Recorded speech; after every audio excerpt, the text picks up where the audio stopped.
Okay, we're recording. Okay. That's kind of funny. Okay. So, oh yeah, it says in the corner recording. So, when and how did you get the idea?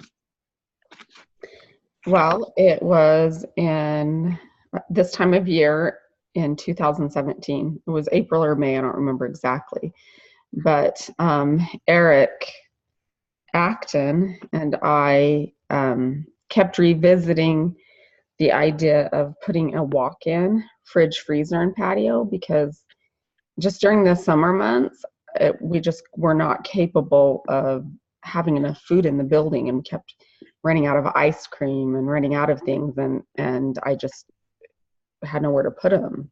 There was literally nothing I could do. I had no storage. So we had revisited the idea multiple times. And that question.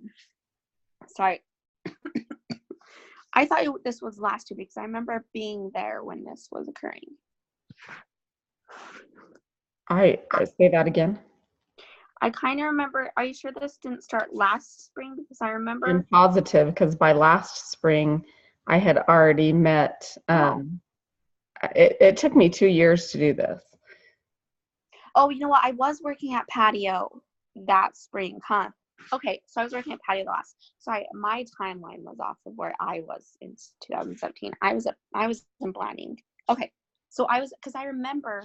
Sorry, I know we're recording, so I'll just have to fast forward this. But I remember being in Blanding when the idea started circulating. So it must have been after I got back from Camilla's, huh? Probably some, yeah. Okay, go on. So you kept revisiting the idea because you had no storage.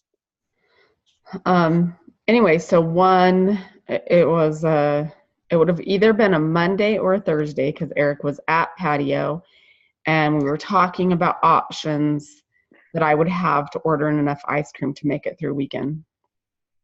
And it was just kind of the first time that the conversation really hit home with me, because he just looked at me and he says, "You are doing yourself such a disservice by not having the proper storage." And it just kind of resonated that day. I don't know why I didn't think it was possible prior to that, but that day when he said it, I just had this overwhelming feeling that I should pursue it, that he was right. And so the conversation kind of went forward, and he was telling me that there were other restaurants in the county that had utilized grants to help them with remodeling projects. And he gave me Tim Chamberlain's name and cell phone number and told me I should reach out to him and see what things Patio would qualify for. But that was basically how some of the other restaurants had been able to make changes, was through grant. I stopped writing because I figured I could go type this when we watch it. Go on. So when I started really thinking about it, initially what I wanted to cover or fix, I had 3 things. We needed a new roof. We needed to stabilize our foundation. The northwest corner of the building was collapsing. Roof, foundation. Yeah, the northwest corner of the building was collapsing. It had actually dropped about 4 to 6 inches at this point. Like, it was significant. And we needed storage. Yeah. So I made an appointment with Tim, and we went in and we really went over options. And he sent me to Oh, sorry. What was the third one? Storage? Yeah. Roof, foundation, storage. Okay, yeah, sorry. But this is all going to be recorded, so you can go back. You're right. Let me just tell the story because sorry, go on. I have to leave for Grandma's in about 20 minutes. Okay, go. So he referred me to Natalie Randall in Monticello, who her position with the county is to work with small businesses and help with funding options. So her and I met actually at Patio, and she just had a bunch of paperwork and a pamphlet, and she gave me really specific things. We talked about a couple options for grants that Patio would probably cover for, but the two that looked the best for me were the REAP grant, which what covers bringing your building up to code and securing what's the word for it, making it energy efficient. It's an energy efficiency grant. And then the other one was the I can't think of it. I might have to tell you that information later. Anyway, the other grant would cover the additional storage, putting in the walk-in fridge freezer, but it also required that I double my seating area, which meant that a dining room addition had to be added to the project. It wasn't optional in order to receive the grant. So would you have done, if you could get the grant without the seating, would you have done the seating anyway? I don't know, because that hadn't really entered my head that I was capable of that big of a project until she presented it to me. And when she presented, had no other choice. At first it was, okay, well, if I want one, I have to have the other. And then I recognized the benefits. If I was going to increase like my storage capabilities, I could increase the amount of people we could serve. And as her and I were talking, I started thinking about all the people over the years in the summer months that would walk into Patio and literally standing room only, and the building's hot, and people just turn around and walk away. Like, I was watching probably a third of our potential customers leaving because there was nowhere to go. There just wasn't room.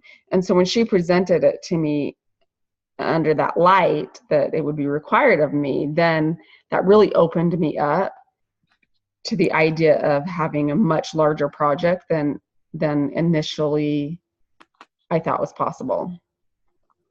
So at that point, I had to move forward applying for grants. So I applied for both of them. It's totally bugging me that I can't remember what hers was called. I'll go in my email because I have it.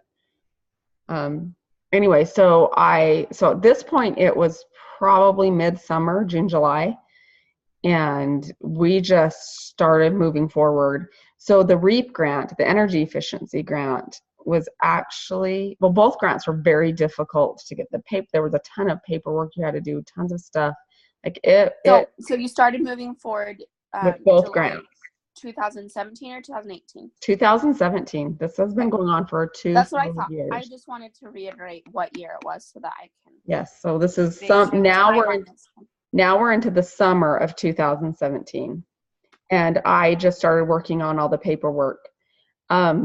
So when the breadth of the project kind of opened up to me and all the things that I really wanted to do, where I realized that we would have to bring the entire building up to code, which meant electrical, which meant windows.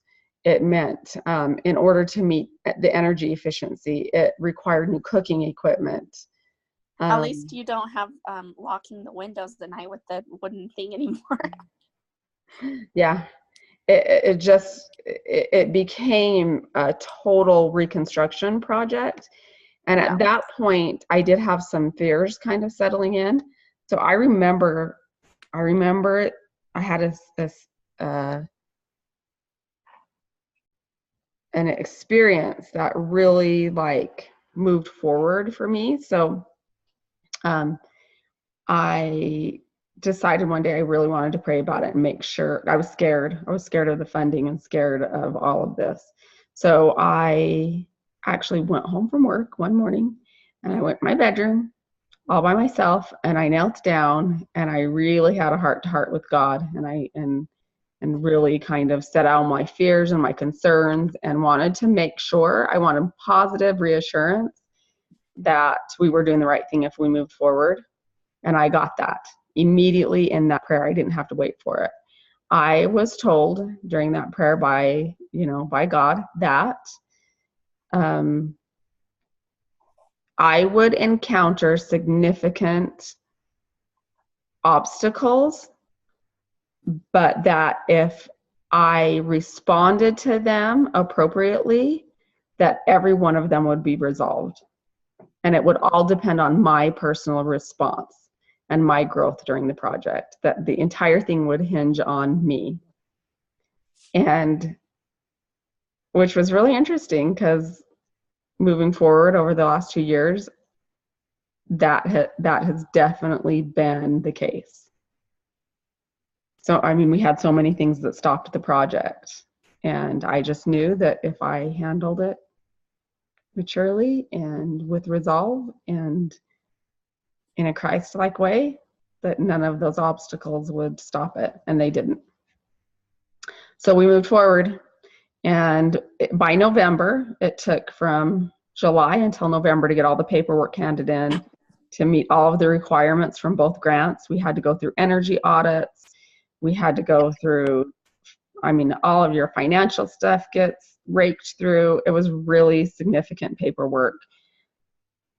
Several hundred documents had to be filed and handed in and put into place for the 2 grants.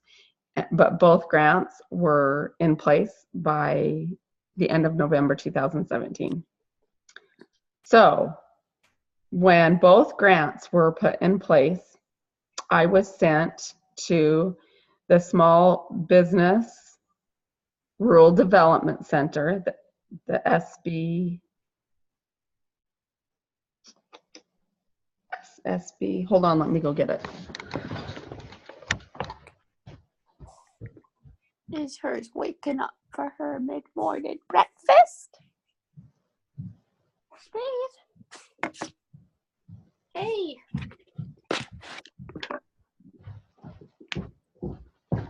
Okay, it's SBDC. Is what it is. Oh, did she wake up?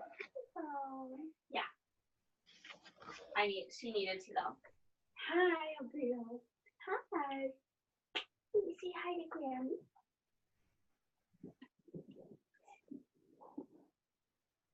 Hers has a bit of boogers, Graham.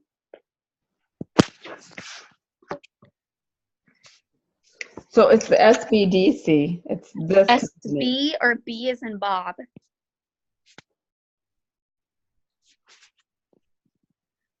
Mom. Oh, SBDC. I'm showing it to you. Sorry, I was on our thing. Hello, Navy Bean. SBD. B as in Bob. D as in darn. C. Say hi, my Glam. So because I received the grant, they wanted to ensure that I could get funding for the rest of the project, because the grant only covered a really small portion of it. So I had to have significant funding to move forward. So I was referred to the SBDC by Natalie Randall, and the woman that I worked with, her name is Beth McHugh, and I can actually send you this information in the article in this magazine. Yeah. So Beth and I met. We started working together in January of 2018, and we met together 2 to 3 times a week through the entire month of January. And what we did together was we got the loan package from Zions. That's who I wanted to go through.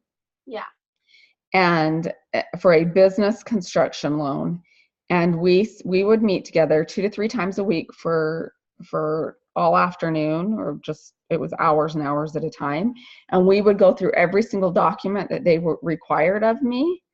And my loan package is seriously like 2 inches thick. So yeah, it's like a lot. It's unbelievable. Most people never get through the loan package. It's that intimidating. And so her and we went through it page by page, and she would give me assignments, and then I would come home and I would work on it the whole day in between meeting with her again.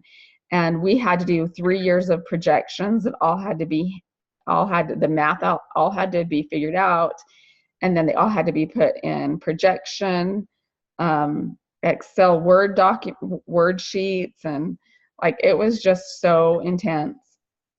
But we handed in my loan package by February 15th. We had it all put together in about 6 weeks, which is almost unheard of timing. Most people take over a year. So, I mean, I worked my butt off. I had hundreds of hours into that loan document, but I was determined that we were going to get going. So at that point, it was all handed in to Zions Bank, and we were instructed to start working with an architect. And I hired my brother-in-law, Lauren Sadler, architect out of Winslow, Arizona. And he met with me at Patio multiple times and took pictures, and we worked together very closely. And he came up with our plans for the project, which we then turned over. We had to work with the city. We ran into a lot of obstacles with the city because we had to meet code with parking. We had to meet code with electrical. Everything had to be brought up to date on a building that was built in the 1950s. And this is now 2018. And we were significantly behind in everything. And so those aspects of the project came way, way over budget, just significantly over budget. But fortunately, one of the huge blessings in all of this was that Ricky had hired on with Northern Electric and was receiving his license and was able to do a lot of the work because he's a 50% owner at Patio, and he was able to do a lot of the work pro bono, which means, but use that word, but that means without fees to Patio in order to meet our budget for electric. So do you want me to say that? Do you want me to say he's working with Northern Electric and was able to do a lot of the electrical stuff? Pro bono, which just use that word. You'll have to send me. Okay, you'll just have to send me a few things. I can help you edit that, yeah, so that it's appropriate. But yeah, I mean, that was one of the sacrifices we made. And honestly, Mackenzie, it was like a 40. Well, I don't want you to put this in there, but it was it was a $40,000 savings. Oh literally. My gosh! Because our electrical bid came in at just under $70,000, and we only had a $25,000 budget. It was that much. So it was huge. Like that. Like we would have been stopped if Dad hadn't been working for Northern. That's like one of the huge miracles. It's crazy. But one of the other miracles was just. Sorry, she looks so cute. No, she does. She's adorable. One of the other miracles in all of this is that Wayne Asbury, who owns the laundromat, is Dad's uncle. And when the city stopped us with parking, he was willing to give us a parking easement so that we could move forward. And that, honestly, without that, again, it never would have happened. Like we would have been stopped immediately. So while I don't want you to put like that Wayne is our uncle, he needs to be mentioned in the project. Like specifically, Wayne Asbury generously consented. I was going to do all these names. Any name you are mentioning, I'm adding. Yeah. So while we were trying to get the parking easement to go through, while we were trying to work through the electrical budget, we were still significantly over budget, and I was praying on a way to resolve it. And out of the blue, Beth McHugh called me up to see how our project was going. And I told her that we were about $50,000 short of being able to complete it. So we were kind of in a standstill trying to figure out how to work through that budget. And she had just been at a conference and met a woman in Price who her whole job was working with rural businesses and what they call a GAP loan, GAP, to help bridge the gap between what the bank would offer and what you actually needed to complete your project.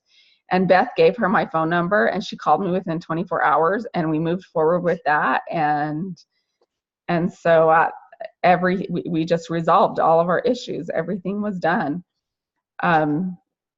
So our plans were submitted to TriHurst, and we met together multiple times and came up with a plan and a budget that that was within our needs. And it was like our own little miracle at Patio. And we had a beginning. We signed all of our paperwork at the end of July of 2018. At that point, we had been into the project 1 year and 3 months.